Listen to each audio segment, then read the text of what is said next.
Dizem que no julgamento final, todos temos a oportunidade de contar a nossa história. Meu nome é Douglas. Nasci em uma pequena cidade do interior de São Paulo, onde o tempo parecia passar mais devagar. Cresci ao lado de um amigo inseparável, Lucas. Éramos como irmãos, compartilhando sonhos e aventuras pelas ruas poeirentas da nossa infância. Mas eu sentia algo que não sabia bem o que era. Era como uma névoa sufocante. Lembro-me de quando éramos crianças, eu e Lucas.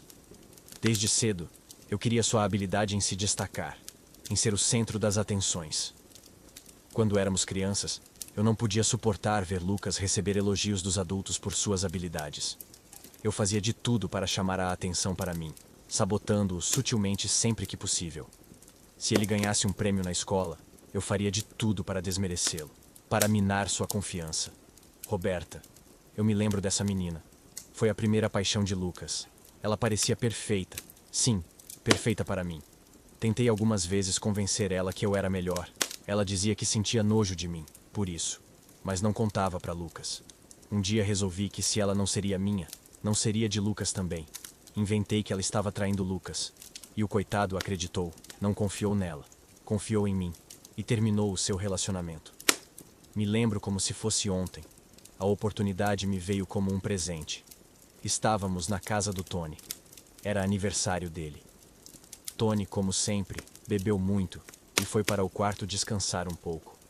Enquanto isso, Lucas estava preocupado, pois Roberta estava bebendo fora do normal aquele dia.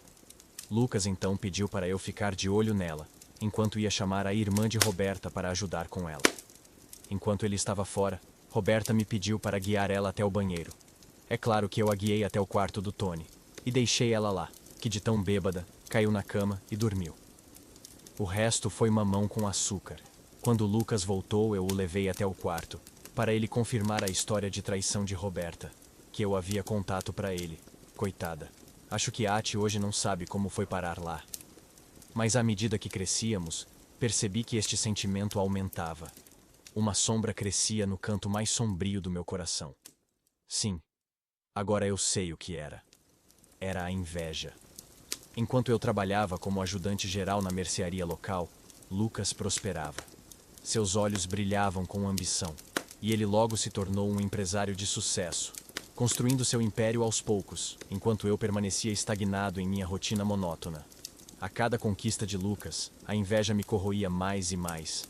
Eu me ressentia do seu sucesso, invejava sua habilidade em transformar sonhos em realidade. E quando, finalmente, o impensável aconteceu e Lucas perdeu tudo em um golpe do destino, não pude evitar sentir uma pontada de satisfação sombria. Eu não senti pena dele. Na verdade, senti uma estranha alegria ao ver seu império desmoronar diante dos meus olhos. A inveja havia se transformado em algo mais sinistro, algo que eu não queria admitir. Mas então, um dia a doença me abateu. Quando tudo parecia perdido para mim também, foi Lucas quem estendeu a mão. Ele não guardou rancor, não alimentou a mesma inveja que eu nutria por ele. Em vez disso, ele ofereceu ajuda, uma tábua de salvação em meio ao oceano tempestuoso da minha vida despedaçada. Eu deveria ter aprendido com aquele gesto de generosidade. Deveria ter deixado a inveja de lado e me alegrado com a amizade que tínhamos. Mas a escuridão dentro de mim era profunda demais, consumindo qualquer resquício de racionalidade ou gratidão. Lucas, como sempre guerreiro, alcançou o sucesso novamente. Ele conquistou uma casa. Mas que linda casa! Eu admirava, eu amava aquela casa. Aquela casa não deveria ser dele. Ele não a merecia. Eu sim. Em um momento de loucura e desespero, possuído pela inveja, planejei algo terrível. Incendiei sua casa, na esperança de que ele perdesse tudo, até mesmo a vida. Foi um ato de pura maldade, impulsionado pela inveja que havia consumido minha alma. Mas o destino é irônico. Por mais que eu tenha desejado a destruição de Lucas, fui eu quem acabou encontrando meu fim nas chamas que eu mesmo havia incitado. Enquanto o fogo consumia meu corpo, eu finalmente percebi o verdadeiro custo da inveja. Não apenas a destruição dos outros, mas também a minha própria queda.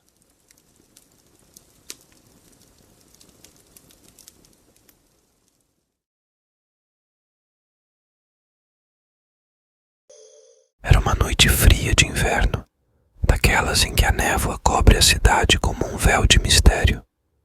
Eu, Mário, sempre fui conhecido pelo meu jeito debochado, sempre tirando sarro de tudo e de todos, achando que nada poderia me atingir de verdade.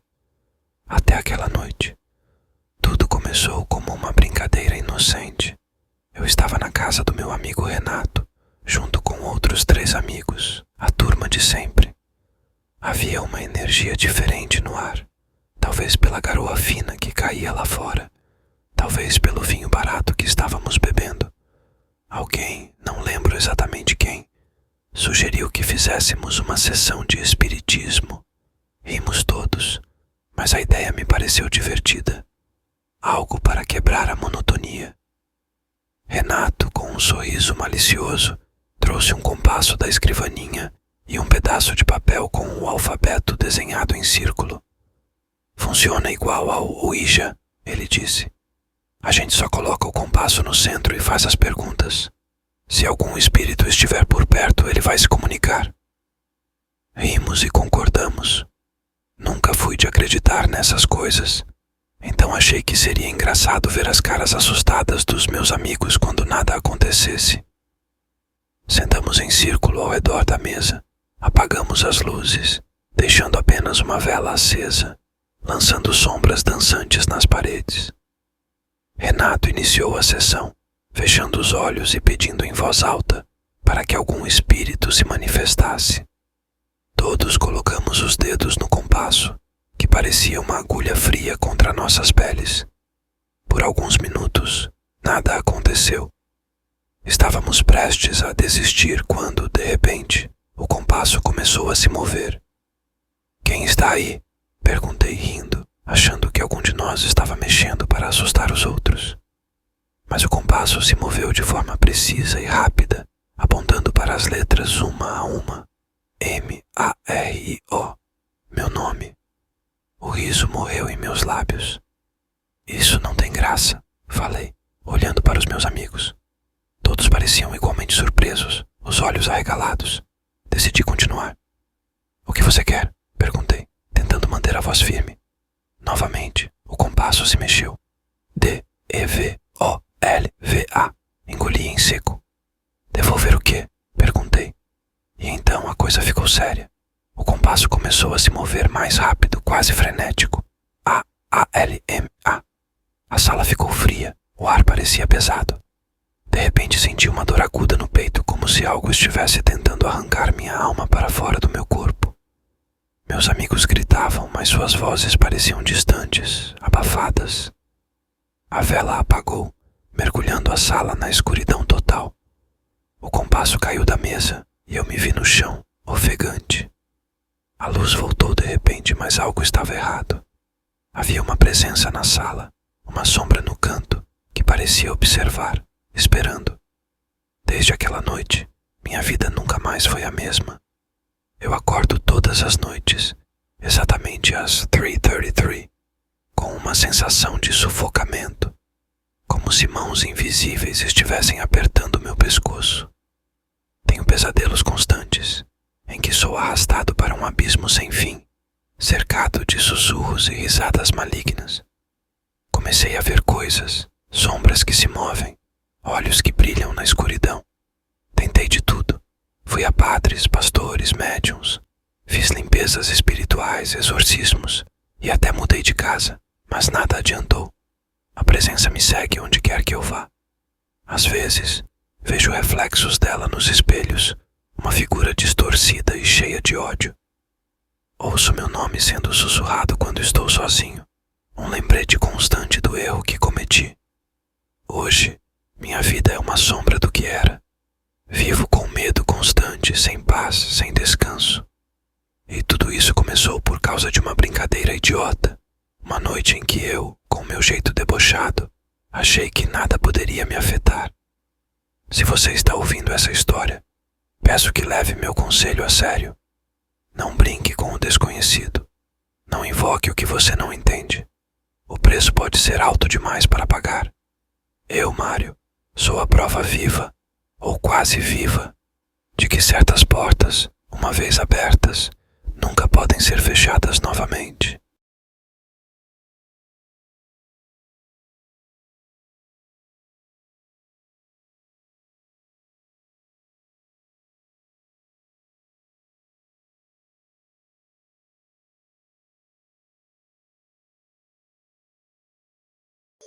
Eu sou Hélio, e tenho uma história que mudou minha vida de forma irreversível.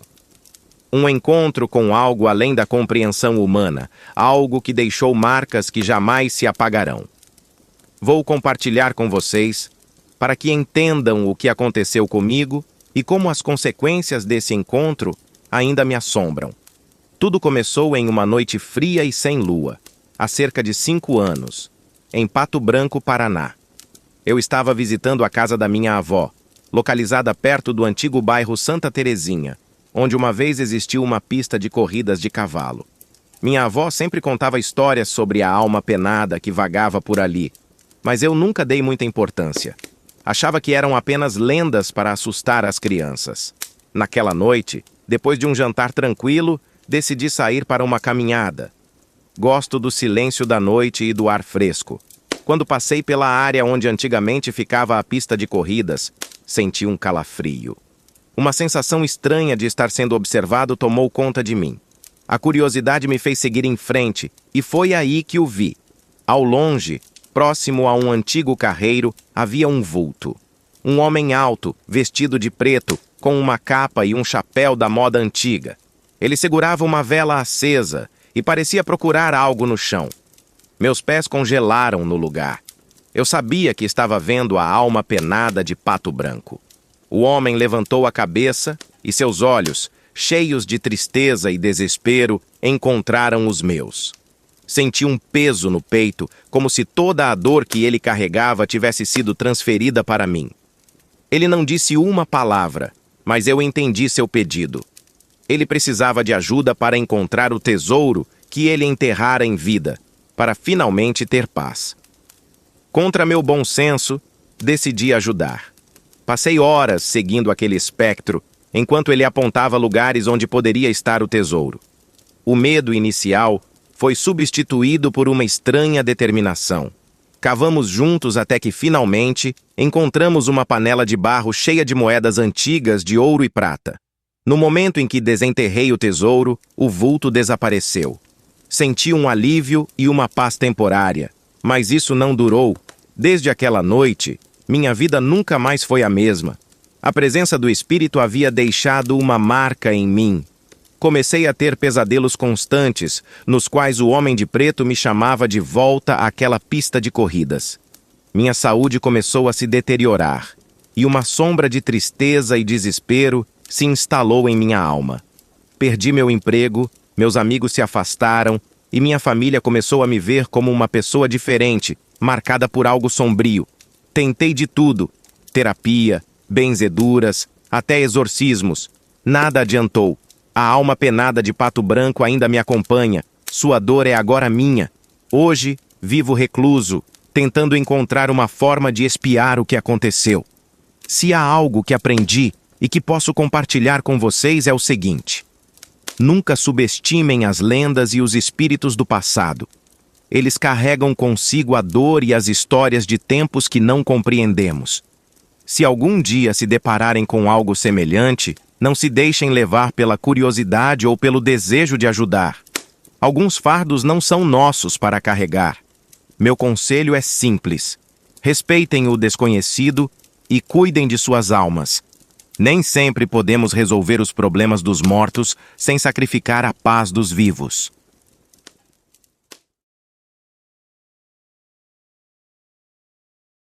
Nasci em uma pequena vila no interior do Brasil. Desde jovem senti o chamado de Deus e dediquei minha vida ao serviço da igreja. Fui ordenado padre e, logo após, fui designado para a paróquia da minha cidade natal. Era um lugar simples, mas cheio de fé e devoção. Minha maior alegria era celebrar a missa de Corpus Christi, a data mais sagrada para mim e para meus paroquianos. Cada ano, a vila se enchia de vida e cor durante essa celebração. As ruas eram adornadas com tapetes de serragem colorida e as procissões eram um espetáculo de luz e fé. Eu liderava as orações e os cantos com toda a minha devoção, sentindo-me mais próximo de Deus e da minha comunidade. Contudo, um ano, uma dúvida insidiosa começou a crescer em meu coração. Eu questionava a verdadeira presença de Jesus na Eucaristia. Não ousava falar sobre isso, mas durante a missa de Corpus Christi, essa dúvida se tornou insuportável. Enquanto elevava a hóstia e o cálice, um pensamento sombrio me atravessou. Será que isso é realmente o corpo e o sangue de Cristo? Naquele momento, algo terrível aconteceu. Um vento gelado percorreu a igreja e a hóstia que eu segurava começou a sangrar. Os fiéis gritaram de horror e eu soube que havia cometido um grave erro. Uma voz poderosa e invisível ecoou pelo templo, declarando que eu estava amaldiçoado por minha falta de fé. Eu caí de joelhos, tentando pedir perdão, mas era tarde demais.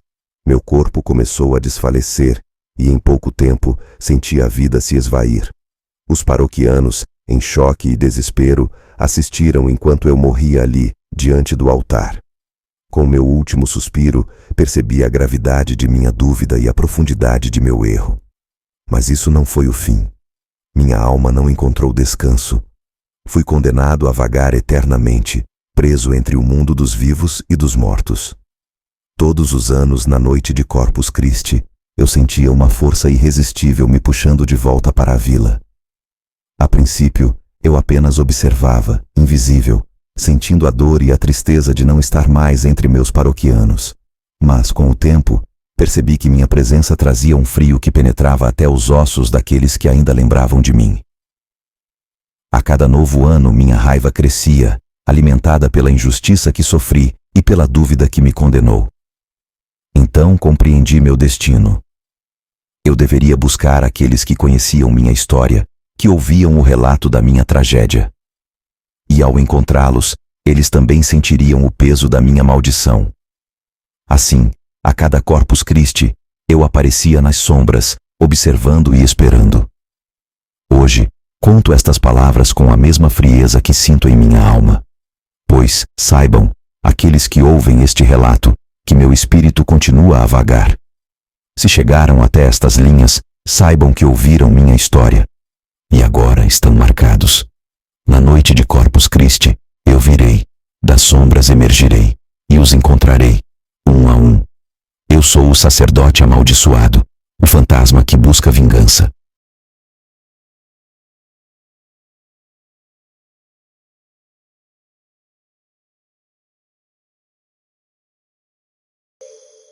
Essa história se passou em São Paulo, em uma família muito rica e farta, que conquistou sua fortuna explorando minas de ouro em Minas Gerais. O chefe dessa família era um homem muito ruim, não respeitava as pessoas, muito menos seus funcionários. Não diferente de todos da sua família, explorava ao máximo as pessoas, usando de todas as ferramentas possíveis, dentro e fora da lei para não pagar os direitos delas, tanto que a maior parte de seus funcionários, em seu escritório administrativo, eram de pessoas sem CLT. Era noite de Ano Novo. Como não poderia ser diferente, era farta a sua mesa de jantar, muita comida, muita bebida. Aquele homem gostava de se esbanjar, e neste dia, comeu e bebeu como um monstro para celebrar suas conquistas e o ano que estava por vir. Por volta das 3 da manhã, ele foi dormir. Em poucos minutos, bêbado e de pança cheia, pegou no sono, e o que vem a partir de agora é o relato do que supostamente ocorreu. A noite estava calma, e o silêncio do quarto parecia até reconfortante. Eu caí no sono rapidamente, mas acordei com uma sensação estranha, um peso insuportável no peito. Meus olhos se abriram, mas meu corpo estava paralisado. Era como se alguma força invisível estivesse me prendendo na cama. Foi então que a vi. Uma mulher horrível, encurvada e com olhos totalmente brancos, estava sentada sobre meu peito. Eu queria gritar, queria me mexer, mas nada acontecia. Eu estava completamente impotente. Seu sorriso era uma visão do inferno, com dentes amarelados e pontiagudos que reluziam à luz fraca da lua. O pior de tudo era a língua. Aquela língua longa e grotesca serpenteava para fora de sua boca, tocando meu rosto e meu pescoço. Era um toque frio e pegajoso que me enchia de um medo indescritível. Ela sussurrava palavras que eu não conseguia entender, mas o som delas parecia perfurar minha alma. O desespero tomou conta de mim. Cada segundo parecia uma eternidade. Eu tentava respirar, mas o ar simplesmente não vinha. Meus pulmões ardiam, implorando por oxigênio. Eu queria lutar, queria afastar aquela criatura de mim, mas meu corpo não respondia. A pressão em meu peito era esmagadora. A pisadeira se inclinou ainda mais perto e eu podia sentir seu hálito pútrido contra minha pele. Tentei fechar os olhos, na esperança de que, ao abrir, tudo aquilo desaparecesse. Mas não havia como escapar. Ela cravou suas unhas longas e sujas no meu peito, e a dor era tão real que eu quase podia gritar, se pudesse fazer algum som. De repente, como se tivesse se cansado de brincar com meu sofrimento, a pisadeira soltou um último suspiro maligno e desapareceu na escuridão. Eu recuperei o controle do meu corpo de repente, sentando-me na cama, ofegante e suado. Olhei ao redor do quarto, mas não havia sinal dela. Eu toquei meu peito, ainda sentindo a dor dos arranhões. Passei o resto da noite em claro, incapaz de esquecer o que havia acontecido. Eu sabia que aquilo não era um simples pesadelo. Eu tinha sido atacado pela pisadeira, e essa experiência me deixou marcado para sempre. Os contos que eu sempre desprezei como bobagens se tornaram uma realidade aterradora para mim. Nunca mais consegui dormir da mesma maneira, sempre com medo de que aquela mulher retornasse. Essa é mais uma história que minha avó me contou. Se gostou, se inscreva e curta o canal para mais histórias como essa.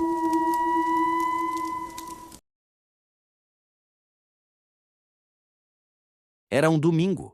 Eu voltava já na madruga de uma pesca ruim. Meu barco quebrou e tive que voltar antes da hora para a terra firme. Até parecia praga. A merda de uma tartaruga tinha ficado presa na minha rede. Tive que picotar o bicho todo para não estragar minha rede. Já tinha feito isso diversas vezes, não era novidade. Pouco me importo com esses animais que atrapalham minha pesca. Mas aquela tartaruga foi diferente. Parecia imortal, mesmo depois de estar em vários pedaços. Ela teimava em morrer, mas morreu como deveria ser. O problema foi que, pouco tempo depois disso, meu barco começou a dar problema e tive que voltar. Já na área branca da praia do meu lindo Piauí, caminhando naquele lugar deserto, escuto naquele breu um assobio distante, mas se aproximando. Não tinha mais ninguém naquela praia deserta àquela hora. Eu, curioso, quis saber quem era o assobiador caminhante e assobiei de volta. Quando eu assobiava, como num passe de mágica, lá estava ele, vestido com um terno branco, todo elegante. Era o assobiador que me respondeu com outro assobio. Me lembro de ter pensado, que doido de pedra a essa hora. Continuei andando, mas à medida que caminhei percebi um saco, cheio de ossos humanos. Neste momento tive medo, muito medo, e resolvi apresar os passos para sair daquela praia. Mas o assobio daquele homem, como se fosse um feitiço, entrou na minha cabeça e começou a me causar náuseas, dores de cabeça, algo muito ruim. Eu tive sensações que não consigo descrever. Da mesma forma que apareceu, aquele homem sumiu na escuridão da madrugada. Eu rapidamente retornei para casa, ainda me sentindo muito mal. Resolvi fazer um café para ver se aquela sensação passava. Enquanto passava o café, novamente vem em minha cabeça aquele som, aquele assobio. Em meio àquela tortura, eu o vejo, bem ali sentado em minha cadeira. É o assobiador. Eu, com muito medo, pergunto o que ele quer e por que não de me atormentar com aquele som. Sinto até calafrio só de lembrar dele falando. A voz dele invadia meu cérebro como aquele assobio terrível. Ele me contava que era uma alma penada, que por ter matado seu pai anda perambulando à noite, na espera de alguém que retribua o assobio, e eu fui o felizardo. Ele também conta que sente o mal presente em meu coração, o que conforta ele. Eu, em meio ao desespero, escutando aquele som que me torturava de dentro para fora, eu resolvi tomar uma atitude drástica. Com uma agulha, furei meu tímpano na esperança de fazer aquele som sumir. Deu certo em meio à dor que sentia. Tanto aquele som como aquele homem desapareceram, mas não antes de deixar um presente. Me lembro que logo que me feri e o assobio acabou, senti um estalo nas pernas. Aquela foi a última vez que as senti. Eu caí no chão e nunca mais tive força para me levantar sozinho. Aquele homem me deixou um presente sombrio. Talvez tenha sido um pagamento para aquela maldade que ele diz ter visto em meu coração. O pior é que mesmo tendo perdido também a audição, em vez ou outra eu escuto. Aquele assobio vem de dentro do meu cérebro só para me atormentar. E do mesmo jeito que vem do nada, também vai embora. Se um dia você estiver andando na praia sozinho e escutar um assobio, jamais responda de volta, pois sua vida pode nunca mais ser a mesma.